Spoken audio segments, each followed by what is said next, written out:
He goes home, and just so that the audience doesn't forget there's more than one sex symbol on this show, he does this whole scene chest naked.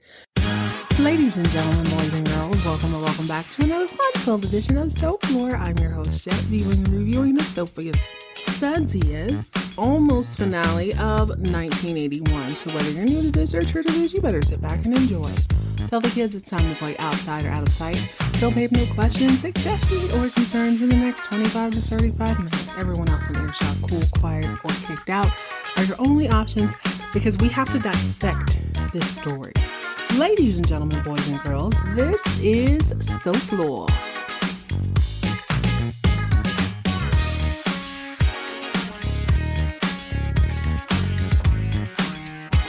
Party people, welcome back to another fun-filled edition of Soap Lore. We are nearing the end. I love a good Christmas Eve. I like the day before my birthday. I like the days before and the Eve. It's so much fun to me. So I wish there was a word for the season finale Eve. Let's call it that. The season finale Eve. Knott's Landing, Season 2, Episode 17, Designs. Immediately, I thought about Designing Women. That was one of the many shows I watched growing up in syndication when my dad was being extra like, you can't have any fun. You have to read books all the time and whatnot. My small window of television, Designing Women, was on. Julia Sugar Baker, right? Was one of the most iconic women on TV. I loved that entire group. What was it? Suzanne. Oh man. Julia, Suzanne, I can't remember the real sweet one, and then the redheaded lady from Ghostbusters. They kept me in stitches, and it's like in my mind, it never clicked to me that was probably in the 80s as well. They were just so funny. I didn't really pay attention to the costumes and whatnot, but we're not here to talk about that. We're talking about a totally different set of designs, and because this is still season 2 of Knott's Landing, guess what? That means we have guest appearances. That's right. Just so you don't forget, this is a spin-off, spin-on again. J.R. Ewing makes an appearance this episode, and it gets a little bit dirty. So go ahead and grab yourself something bubbling and bright. We have one piece of fan mail I want to jump into. If you're listening, I really appreciate that. If yours hasn't come up, I think some are just more topical for other things. I try to match them up with whatever episode I'm watching, but I promise I read all of them and I definitely respond best I can. So season 2, episode 17 of Knott's Landing, Designs.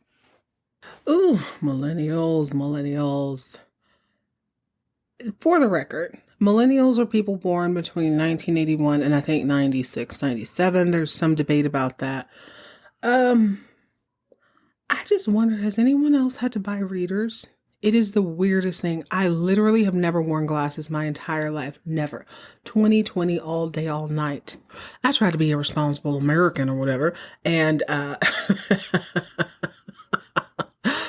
you live in other parts of the world, you don't have to deal with this probably. But, sometimes your insurance gives you these little incentives. If you go and do all the checkups, they give you like $150, which basically pays for the doctor's visit. So I try to be responsible and I take myself and my oldest kid to the doctor. I swear to you, they did that whole Men in Black thing where they do the little inoculator thing where it knocks you out. You don't remember anything after that.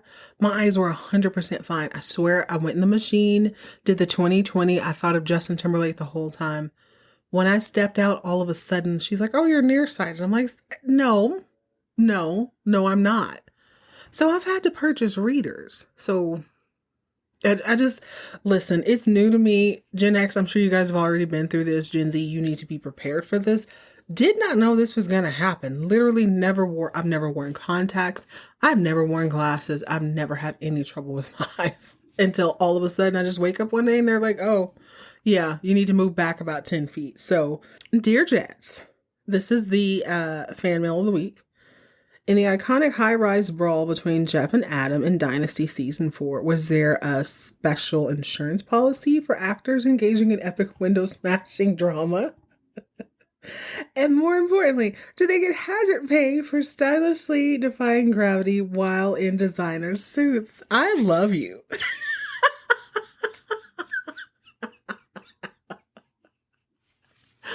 Those are fantastic questions. And reader doesn't say where they're from. I love you. There's like a phone number. I'm not going to repeat that. But I have to say this. Part of the challenge of doing a show like this is that I have committed to kind of walking into this blind. Of course, every now and again, I get a little bit of a tidbit. So far, nothing has been spoiled for me. With that being said, though, I don't know. I kind of want to look into that. I haven't decided how far into Dynasty or some of the bigger shows, how far into it before I start looking into things. I feel like season 6-ish is far enough into it where there's not going to be any major spoilers. It is my experience. I was actually talking to my baby brother today. He just started watching Dexter. And I was telling him how good the seasons were. I am not one of those people who's like, oh, it just fell off after this. I think the longer something is playing out, the more you know the characters, the harder it is to be surprised by anything they do. That is my kind of explanation. As a TV kid, you can't keep the magic of not knowing, of the unknown. The unknown is only, benefit of the doubt and unknown is only for so long. There's a very small window. So wow, I don't know, but I would love to know some tidbits about the show. I would think, honestly, I don't think the actors got hazard pay, because if you've been watching Dynasty, you know they love a stunt double. Dynasty don't give a damn about the stunt double looking like the person. They put a dude in a wig. They put a linebacker in a wig for the Alexis and Crystal fist fight in her apartment. So Dynasty really doesn't care. I am curious to see how the other shows do, particularly Falcon Crest, because it's the only show I can think of that has actually had like pyrotechnics. So I'm assuming they probably hire stunt doubles. No hazard pay, unfortunately, for the actors, but I promise you, after season 6, I will look it up. Party people, can you believe we are at the tail end of season 2? I feel like Knott's Landing has just flown by, but we all know how that goes. First season of any show is the pilot season. They're just kind of testing the waters. Season 2, they pick up a little steam. I'm expecting so much for season 3. My initial thoughts after watching this show. I have to say too, I get a lot of fan mail / text about why the social media isn't like, why isn't there more of a presence? Honestly, I'm afraid of spoilers. That's just the kind of the long and short of it. I don't want to not interact with people. I think that would be the best part, but I have to figure out a way where I can enjoy the show coming into this blind versus being spoiled. I will say that by and large, most people, everybody has been very, very respectful at this point. I think people get that this is, I am reacting to this in real time. I do not want to give you guys a false review because I've watched it, a month or 2 ago. That's not the case. I generally try to do a review within watching it within a couple days if I can help myself. So let's jump into designs. Now I'm thinking, what the hell are we talking about? But when I realized as the credits roll, it said something about Larry Hagman. I'm like, oh, JR is back. We are not going to let the general public forget that this is a spin-off and it's going to spin on and off again until we finish this whole program. At least so far, season 2 it's kind of a concerning because we've had Bobby, JR, Bobby. No. JR, Bobby, JR. And then we've had a crossover on Dallas. Now they're still doing this thing where they're not really talking about anything that's going on in Dallas. It's all about the story here, which makes a lot of sense. But it makes me wonder when this was actually filmed versus season 4 of Dallas. So JR is back in town and his whole MO is all about that super engine what the hell is his name? That Sid and the first female mechanic ever have invented and darn near perfected. But Sid is back to being aloof. Before we get into all that, I want to just say the title of this episode is Ada Bixby is a Stupid Baby. This is a quote from none other than Olivia Cunningham, Abby Cunningham's daughter. Listen, she's right up there with baby Joseph for me this episode. So the show opens up and Valine is braiding the baby's hair, which is ironic because Abby's obviously home. This means this is probably before 8 a.m., which is really weird to be at someone's house before 8 a.m. if they're there. Valine is getting the baby ready for school. And Olivia's like, hey, can you give me some cornrows? Listen, you know what it is. I was a little black girl before I was a black woman. And so much of my childhood, and I do mean so much, was spent getting my hair done and did. And God help me if I didn't have a little bit of PTSD when she started talking about them cornrows. My mother's sister, my auntie, who I adore, is a perfectionist, not was, is. You remember that movie, Christmas Vacation? The Griswolds? We called her the Griswolds because her Christmas vacations rivaled his, from the time I can remember. She was on it. She is a perfectionist in every way, especially when it comes to cornrows. So those of you who don't know, cornrows are when you need hair probably at least 2 to 3 inches long. And the braids are going to be braided to your scalp. They're going to be very tight to the scalp and they're going to go straight back. As time went on, people started calling them straight back. So when this little girl, Olivia, this little white girl, asked for cornrows, I immediately chuckled and started thinking about the early 2000s when, Justin Timberlake had his cornrows. I think K-Fed had some cornrows. I'm like, is she preparing to audition for You Got Served in 2003? She just wants to be prepared for it. But then I remembered, oh my God, is this the Bo Derek era? This has to be the Bo Derek era. When I saw her picture running back, I thought she looks a little bit odd. I feel like the braids were a little bit funny on the side of her head. That's just me. As someone who's had my hair braided my entire life, it was a little bit bizarre. But she also looks so much like Crystal. Bo Derek looks like a mixture of Abby and Crystal, if you think about it. I'd love to hear your opinion. But for whatever reason, at first I thought she really wanted to be a hip hop dancer. But then I realized, oh, this is the Bo Derek era. She's asking Valine to please give her cornrows. When I tell you, Valine's fingers she's not a braider. I can tell if somebody can braid hair immediately. It's just like one of those things. You can tell who's a good cook, who's not. Valine is struggling to plait the braid, and you can tell they switched scenes because somebody clearly came in and finished braiding Olivia's hair. But while she's getting her hair did, she's explaining to her mother why her father is buying them so many gifts. She's like, Mom, my father is insecure. He no longer lives with us. He can't show his love and affection in the traditional terms, so he has to do it through monetary gain. He has to purchase items for us so that he feels secure as a man. He's providing for us. He's giving us joy. And this is making up for the void of not having us in his home. Now, Valine and Abby and me are looking at each other like, wow. Talk that talk, Olivia. Talk your talk. She's right. Jeff is making up for the fact that he is not here with his family, so he's doing the most. Now, it's worth mentioning, if you guys are not watching it, you need to jump on immediately because he's been doing just kind of not necessarily outright aggressive things, but he is showing up. He's taking the kids out. He's dropping them off. Maybe he's supposed to drop them off at 4, drops them off about 8. Just to let Abby know, hey, if I wanted to do something, I could. Look how easy it would be. We all know Abby's not the best mother because she's not that attentive. Like, it's kind of weird to me that this woman only works a part-time job, yet Valine and Karen are picking up the slack where her children are concerned. That does not make sense to me. She also does not drive herself to work. She only rides with Gary or Sid. I also left out this last episode. There was a scene with her in the car with Gary, and they were talking about friendships, and she's like, I just think it's ridiculous that a man and woman can't be friends. Now, the truth is she wants Gary's draws for some reason. She must have seen him in them baby blue shorts and was like, I need that. I want that. But Gary does not seem to be picking up what she's dropping. He does not seem to be into her as of now. But this episode, she's going to try her best to get him the way she wants him.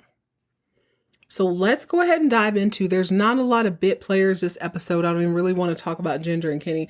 Ginger is pregnant. Kenny is getting on her nerves by reading all of the prenatal books, telling her to eat right. By the end of the episode, he's like, yo, those cravings are Mother Nature. I don't want to get in the way of Mother Nature. You know what? That's great, Kenny. The weirdest thing about this whole situation is that Kenny had a briefcase. What the hell does Kenny need a briefcase for? He had a briefcase on and a flannel shirt. You can't be Nirvana and Donald Trump in the same breath. You have to pick one or the other. Those two things just don't mesh. You can't be a businessman and this fly by the seat of your pants. I'm the coolest music manager. But his briefcase was filled with prenatal books just so he could get on her nerves the entire episode. It was cute or whatever. J.R. Ewing is in the mother-loving building. That's right. John Ross Ewing II is back in L.A., checking on not his brother particularly, but checking on that engine development. He just stopped by for no reason. Now, this is odd to me because in the course of Knott's Landing, there's really no need for him to come back, except I had forgotten about the whole exchange between he and Gary. You recall, at the end of one of the episodes, JR says, hey, brother, I know you're dealing with these unsavory types. Why don't I give you some shmoney and you sell the parts, you make this money, whoop, whoop, de whoop. It's all going to be Gucci and golden. We thought Gary was going to turn on his heels, on his booted heels, because despite him being in Cali, he's going to continue to be a North Texas boy and wearing boots wherever he goes. He spins on his heels and he takes the $50K. Ooh, this is the one time I did not do the math, but if perspective pushes true, that's probably a little bit closer to $250,000 in 2024 versus 1981. So there is that little bit of an agreement. So JR shows up and he's in his big Texas limousine. He's at the dealership and he's chatting up Sid. And Sid is all shucks. He's back to being the totally aloof person, which has been so weird to me because this season he's been a lot of things. He's been a little bit of, not necessarily a predator. I don't want to use that word. He's not a predator, but he was entertaining a woman who wanted him. He was a little bit more aggressive. He was absolutely out of his mind about his son potentially smoking that Mary Jane. He's been a lot of people, but he's now back to the yuck, yuck, yuck. Well, JR, there's no point in you coming. So JR is like, hey, I just thought I'd stop by and see how the engine is going. Remember, Gary is supposed to fill him in. Doesn't seem like that's happening. Sid's like, well, I mean, yeah, you can take me to dinner if you want, but truth be told, there's nothing to talk about. JR's like, well, listen, I'm not going to come all this way not to feed you. Sid's like, bet, I like a good meal. Abby comes out, so does Gary. He's like, Abby, I don't have a date. Would you like to be my date? Don't worry about nothing. Your brother's there to chaperone. It'll be fantastic. She's not one to pass up some information, so she's like, cool, bet. He sees Gary, and he's like, now, Gary, as much as I'd love to invite my baby brother, I know how Valine feels about me, so I'm not even going to do it. And Gary's like, that's cute or whatever. So they go to dinner and the chatter, chit-chat is all about this engine. Apparently, it's the talk of the town all over Knott's Landing. Everybody wants to know about this engine that is actually getting 90 miles to the gallon. Here's one of the things that stands out that still seems to be true to this day. The whole emissions rating in California versus in Texas. Texas does not seem to care very much about those things. It is more of a free enterprise. A lot of like the oil work is very, very dirty. I know there's OSHA that kind of keeps on. There's a lot of regulations. There's been a lot of steps made to keep people a little bit safer. But as far as how things burn off, it does not seem to be a big thing. I think if you're someone who has moved from California to Texas, there's been a big inflection. You'll notice that the recycling, it's harder to find recycling in Texas. It's not that people don't care about it, but it's just like things are just kind of ran a little bit differently. Seems to be the case in 1981 too, as well. Because Sid's like, well, then the engine is running at 90. It could get 100, but also it's so dirty. Like, there's no way it's going to pass any of the regulations. JR's whole thought process is like, don't worry about that. Let me worry about that. What I want to do is go ahead and build a company. And what we'll do, we'll start licensing out the engine design, and that way all these car companies will have to pay us. Then Karen is with Sid, and she's like, well, JR, well, why would we need you when we can just get the patent? Why would we need you? She's like, well, you need my business acumen, which is true. And then she's like, aren't you worried about it being dirty? He's like, not really. She asked him, well, why would you care? Don't you sell oil? Would you really want cars that don't use oil? And he says it doesn't really matter. I don't care if you're burning oil or avoiding it. I'm going to get paid either way. I'm a businessman. Plus, he probably knows that oil isn't like everything. So people aren't, he's not going to lose money either way. But the long and short of it is that Sid does not want to do it. It's not just the fact that he would be selling his invention. He doesn't want to get back into the business of being someone's employee. He's been working for himself all this time. He's not answering anybody. So why would he change it up? Totally agree. But Abby is listening to this and she's considering how aloof Sid is. And she's like, I think I could probably help you out. So at the end of the dinner, it's basically a big fat no, but thank you for the meal. Not going to think about it. It's not happening. So Abby meets with JR a little bit later on to discuss the engine plans. They're in the back of his limousine and she's like, hey, Gary and I have access to those plans. JR being a Ewing and knowing his little brother is like, okay, I know you have access, but Gary's not going to go for that. This is not Gary's style. She's like, but it could be. And he's like, well, what do you really want? She basically lays it out. I want your brother. I want to see him succeed. I think this could help him succeed. And I want you to help me get him. So I'm going to work on him, see if we can't make a copy at the very least of those plans, get them to you. I'll work on Gary. Gary will work on Sid. It'll all work out perfectly. Yeah, JR is like, if you want to go for it, I'm not going to turn on nothing but my collar. You could definitely try. I just don't think it's going to work out. It's odd to me that she wants Gary, though, because I keep thinking about this. Abby does not seem like someone who would sit around and pine for anyone. I don't know what it is about him that's all that interesting. I don't buy it. But this doesn't stop the plan from rolling into effect. It's pretty interesting at this point that everyone suddenly knows everything about this engine. Karen, it's piqued her interest because if JR is traveling from Texas to purchase it, there must be something to it. She feels a little guilty, so she stops by the dealership to take Sid to lunch. That's what I heard. He's like, oh my gosh, I've never been so interested in the engine. He starts telling her this. Well, the computer does blah, blah, blah, blah, blah. I'm going to tell you something I know for sure. Like I can tell if somebody can braid, like you can tell if somebody's a good cook. Sid is no computer programmer. He starts boring her to tears within moments. And he's like, you know what? Screw this. Just go in my office. The plans are right behind my desk on the bookshelf. You can look over them and I'll answer any questions you have. And she's like, you know what, Beth? So she goes into his office. And sure enough, she sits at his desk, which is kind of covered with a lot of things. You can tell immediately that Sid is one of those people, a little bit like myself, where maybe everything is not in its aesthetically pleasing place, but it's where you know it should be. It flows for him.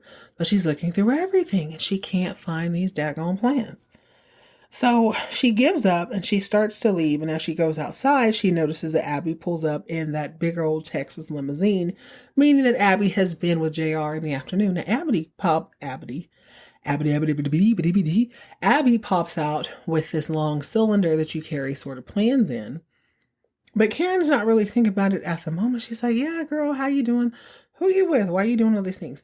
I think we need to recognize that Karen is carrying the biggest burden of the season. She knows everybody's secret, her not being at work all day affords a certain amount of quote unquote free time. I'm not going to disrespect a homemaker because I know how hard that is. Homemaking is the hardest job you will ever do. It is free. You are doing it 24 hours a day, 7 days a week. So I'm not going to pretend like she's just being a busybody. But her not being tied to anything else has afforded her a certain amount of information that she might not ever have.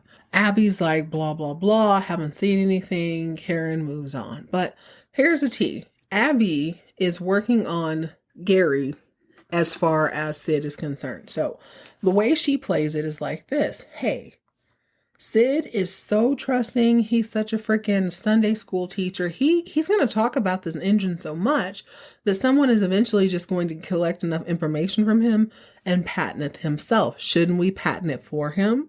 I mean, it would be protecting him. We should go ahead and do it before he has an opportunity to play himself. Now, Gary hears this, and I don't know if it's part of the guilt he's feeling or what, but he's like, you know what, you're making a lot of sense. I'll work on it tonight. I'll go over to his house tonight and talk about it. He does that very thing. Gary goes over to Sid and Karen's house and he starts talking about the patent. If nothing else, if you have the patent, everyone else has to come to you after that point. If not, someone else can do it and then you're screwed. You're inevitably screwed. Sid's like, no way, no how. I don't want anything to do with this. Gary is like, you know what? I hear you loud and clear. I'm going to respect it. I wash my hands of it. Now, before all this happens, Karen is just really concerned. It doesn't leave her. She can't shake the feeling that something is amiss because, she goes home after she sees Abby, and then she ends up talking to Sid a little later that afternoon. She's like, I just couldn't find the daggone plans. Are you sure they're there? He turns in his desk and sure enough, they're there. Well, that's because Abby goes upstairs. She removes them from the cylinder and puts them back where they belong. So once Karen hears that they're suddenly there, she knows that she did her due diligence. She knows there's no way she would have missed those. She knows what an engine looks like on paper. So now she's like, okay, Abby came through with that little cylinder, and she talks to Sid about it. He's a little bit offended, like, God dang it, why do you always accuse my sister of something? Yes, she always accuses her of something, but guess what? She's always doing something. So it weighs on Sid's mind clearly, and he decides to go over to Abby's house. Now, Abby's plant game is completely unmatched. I just want to throw that out there, and we'll talk about Jeff here in a second. But he asked her about it. He's like, yo, do you know anything about my plans? Karen said she showed up and she saw you with this, that, and the third. And Abby's like, well, I mean, no, I knew Karen felt that way about me. I didn't know you did. I don't know a single thing about engines. Even if I did, like, what could I talk about? I know as much about engines as I do about cooking. We're going to have a whole masterclass on Abby, okay? I think the Bad Girls Club needs a new president. I hate to move over Lexus, but Abby, listen, Abby is not playing with you blues. So he feels all guilty and he starts to leave the house, but then he notices this orange cylinder. And he's like, well, what is this? She goes, oh God, I didn't want you to see it. She cracks open this cylinder. And when I tell you, I thought she was busted. Silly me. She pulls out this hideous painting. And I do mean hideous. Like she probably did it herself. It's of three people roller skating. It's hideous. But when Sid sees it, he says he sees him and his children. Oh my God, it's so beautiful. She goes, I know, I just wanted to get it. It's for you. It's for your office. I was going to get it framed. I didn't want you to see it. So he's like, oh my God, abs. Thank you. I feel so bad. He goes home, and just so that the audience doesn't forget there's more than one sex symbol on this show, he does this whole scene chest naked, removes his top, and he's like, Karen, you're tripping. How dare you? I'm so embarrassed. His New York accent comes out so, and forgive me if any New Yorkers are listening. I'm making fun of him, not New York. Please understand. How dare you? I'm so embarrassed. You made me embarrass myself in front of my sister. Karen's like, oh my God, for real, really? Yeah, I'm so humiliated. I question my sister. She's like, oh, okay, well, I'm still questioning your sister, but she keeps it to herself. Not one to be outdone, Gary Ewing in the next scene tells Val what a fool Sid is being for those engine plans. He does all this topless in baby blue pants this time. He's already shown enough thigh. He's trying to be a respectable sex symbol. You're just going to have to imagine what's below the waist, okay? He's topless, chest shaved, which is a little bit odd to me now that I think about it. Maybe he's just one of those people who doesn't grow a lot of hair. But Sid is completely like gorilla chested, showing you, I'm a man. And Gare Bear is slightly groomed as you could be in the 80s. I don't know, but he's telling Val about Sid being so stubborn, dude, don't you want to protect yourself? Which is a valid point. But Val's like, listen, you've done all you can do. Just let bygones be bygones. If he gets played, that's him. So the next day, Abby shows up in Gary's office with what I assume she thought would be some sort of peace offering. Not that there's any beef between them, but she drops the patent paperwork to him and explains that they need to get a patent license, and then they need to set up these corporations, and then they can sell the licensing, blah, blah, blah. Let's do this. Gary's like, no. And it sort of turns off Abby. This is the first time I've ever seen her scrunch her face up with him. I think she's a little bit put off. It annoys her at the very, very least. Now, he tries to give her back the paperwork, but she just leaves it like, okay, screw you. Fine. You won't take it? Fine. Fine. Fine, Gary. Now, we got to talk about Jeff. We'll get back to Abs here in a second. But Jeff, Abby's ex-husband, has been sprinkled throughout the last, 2 or 3 episodes. He's popping up with the kids. He's bringing them home just a little bit late. It's almost as if he just wants to make her uncomfortable. That's her mentality going into this. So he shows up at the top of the episode with this brand new Volkswagen Ninja Turtle van. I absolutely despise those vans. No shade to anybody who does it. They're just not that cute to me. They remind me of what's that Circuit movie with number 5? They all look like him, and it bothers me a little bit. It's my whole disdain of the 80s. We're not even going to get into that right now, but just know he shows up, super pumped. Abby's like, yo, Jeff, why are you showing up at my house unannounced? He's like, don't even trip. I just want to show the kids a new van. It is a camper van. And much like today, where van life is popular, he's showing the kids all the ins and outs. There's this, there's a little burner here. We can extend the top. We could totally live in this. Now, she didn't hear all that, but she's like, okay, that's cute. He's just coming by. Plus, Olivia has already explained that he does not have the emotional connection and the reassurance of seeing them every single day. He's going to do these things because he's insecure. Well, he's popping up all through this episode unannounced. So he shows up when the babysitter's supposed to be there to take the kids for a ride. Abby comes home one day after Gary drops her off, after she tries to convince him about the whole patent thing.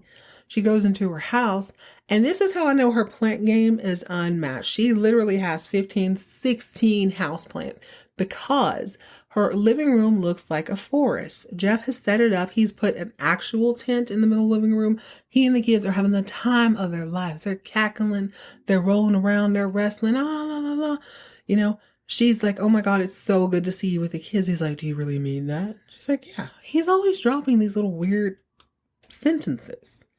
She feels weird about him, but as I said a couple episodes back, doesn't matter what you think. It matters what you can prove. Saying something is irrelevant. And as Victor Newman's younger understudy pointed out, you don't have to do everything you think. By, I'd say 3/4 of the way through this episode, he shows up to the house to pick the kids up for his weekend. It just so happens that Valine, their surrogate mother, is home, and their Aunt Karen is home about the same time. They see this weird Ninja Turtle van, and they come over.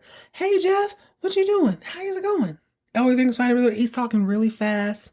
And they're peeking in the van because I suppose in 1981, tinted windows weren't a thing.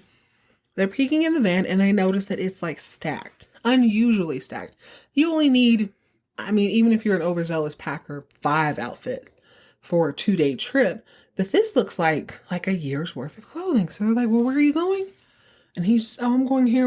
Yeah, Abby knows everything. He's talking super fast. He jumps in the van. He drives off. Karen looks over to Val and she's like, there was enough clothes in that for a year. Val said, you know what, girl? I was thinking the same thing. She's like, he's kidnapping them kids. Karen runs in the house and she calls the police. As they run into Abby's house, what they notice is that it has been ransacked. It looks like someone has robbed the place. There's clothes all over the place. The closets are empty. It looks a mess. So Karen's on the phone, but she's not doing a very good job using her words. She's like, it's a mess. Their house is a mess. I want to report a kidnapping. These kids are gone with their dad. And the police are like, quit playing on this phone. That's not a crime. They're with their dad. She's like, yeah, but the house is a mess. He's like, cool, I'll send somebody over there to clean it up. She gets super pissed.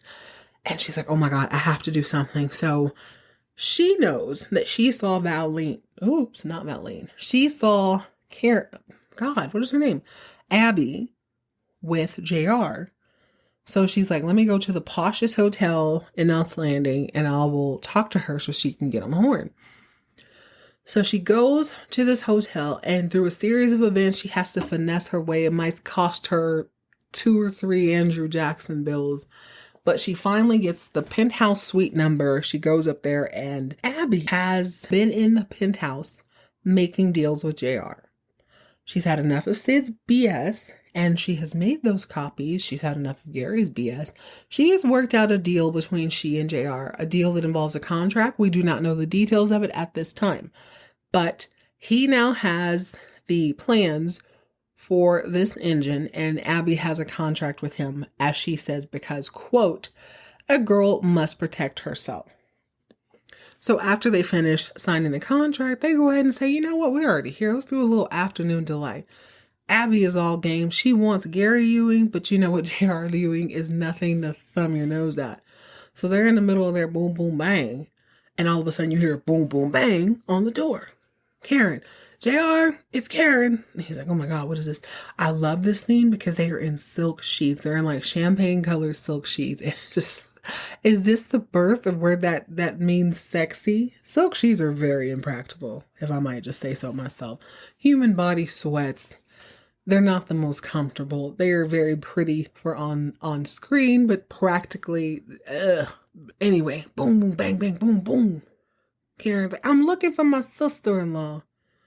Eventually, JR gets up and he puts on his robe. He goes to the door. He opens it. Karen comes in and she's like, girl, Abby, Jeff just showed up with the kids. He has all this crap in his car. I think he's kidnapping your kids. Abby is unfazed. She's like, he's been playing these mind games with me for the last 2, 3, 4 months. I'm not even going to buy into it. It is what it is. He's just playing a stupid game, and I wish you mind your business. So she leaves. Karen walks over to JR and she's like, yo, that's real cute, whatever you're doing. I hope you're happy. He's like, listen, I didn't make out well with your husband, but I sure made out well with your sister-in-law. She's like, I bet you did. He's like, I bet you can think that. She's like, I know. It's kind of a weird scene, but it made me happy because JR is drinking, I'm assuming what is brandy or scotch, some sort of dark liquor. And recently, in my news feed, there was an article with Patrick Duffy that did not give any spoilers away. If you guys don't know, Patrick Duffy is Bobby Ewing. And it talks about how he met JR and how he knew he met his best friend that day. But that what they would actually do towards the end of a scene is that they would have one of the other guys on set bring in 2 chilled glasses of tequila. And they would drink the tequila. I'm sure they had more than one shot because they opened the day with champagne and then they ended it with tequila. I have a very hard time believing they didn't drink anything between then.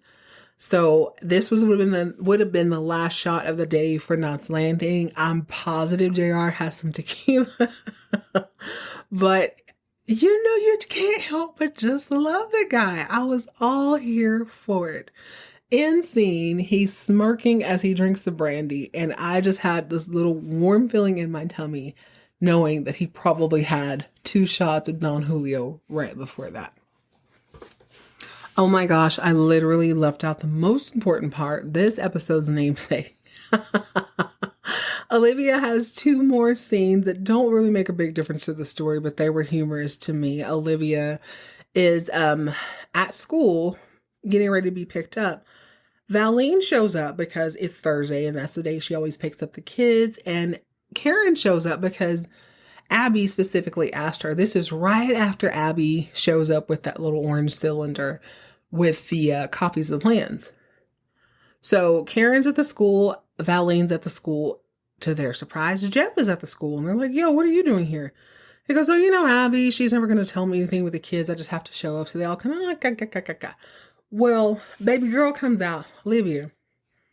And she's like, I'm so mad at Ada Bixby. She didn't invite me to her birthday party. You know what? Ada Bixby is a stupid baby. I love that because I remember how serious it was from 1st grade to probably at least 10th grade. If someone didn't invite you to their party, it was so disrespectful. It is so disrespectful. You cannot be friends with them. You either have to decide to kiss their butt or they are persona non grata from then on. And it looked like Olivia had declared war. Forget Ada Bixby and all her stupidity. She also falls asleep at some point when her mother is showing Sid that hideous painting. She's supposed to be doing math, but she just passes out. And I love Olivia's energy throughout this entire episode because, quite frankly, you have to make a choice. You either participate or you don't. You can call someone a stupid baby or you can move on. And it seems like the adults in this show don't quite understand that. Quiet as kept, Abby could walk away from all of this foolishness, but she insists on not only entangling with JR, she's also made it known that she wants Gary. We also know that Gary has taken money from JR. So it's just such a messy little web. Karen would love to walk away, but I mean, how do you do that when you know you feel like somebody is playing your husband? She has to jump in. She has to do something to thwart that off. Now, Valine, being the surrogate mother to these kids, is still very, very unusual because there's no reason why Abby... You would think if Abby was afraid of the kids being taken away from her because of custody, that she would change her attitude, but she hasn't. I am absolutely fascinated by this woman, but at the end of the day, if things don't go your way, you got to eventually say, you know what, you're a stupid baby. You're so immature. I will not tolerate this foolishness in my existence. Shout out to baby Olivia for calling Ada Bixby a complete and teetotal fool for not inviting you to her birthday party. Can you imagine? She wanted to show up to the birthday party with with cornrows, which I believe you have to listen. Cornrows, you have to go with the shape of your head.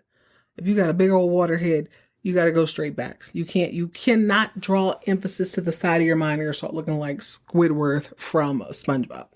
You got to do the right thing. Okay, last thing. I still hate the 80s. However, there was a scene where Valine and Karen come bursting into Abby's house.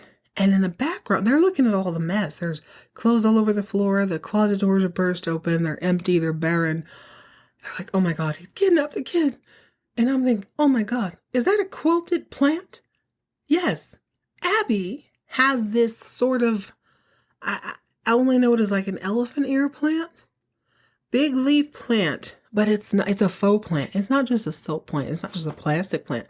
It is a plant that has been fashioned from quilted, I can tell it's that windbreaker type of material. It is quilted and it is like a cream colored. Please, I looked high and low. Anybody knows where I can find that? Please text me the link. I need it. I need it in my life. What am I going to do with a quilted plant? I don't know, but I need it. All right, guys, that's it. That's all. Thank you so much for joining me on the season finale eve. Last episode is coming up next, and I cannot wait to jump into this. I am with Karen. There's no way in hell that those kids were not 100% kidnapped based on Jeff's activity before that. I think it's all going to come to a head, and I can't wait. In the meantime, in between time, when you're stealing super secret plans, keep a hideous print on deck. It will pay dividends, baby.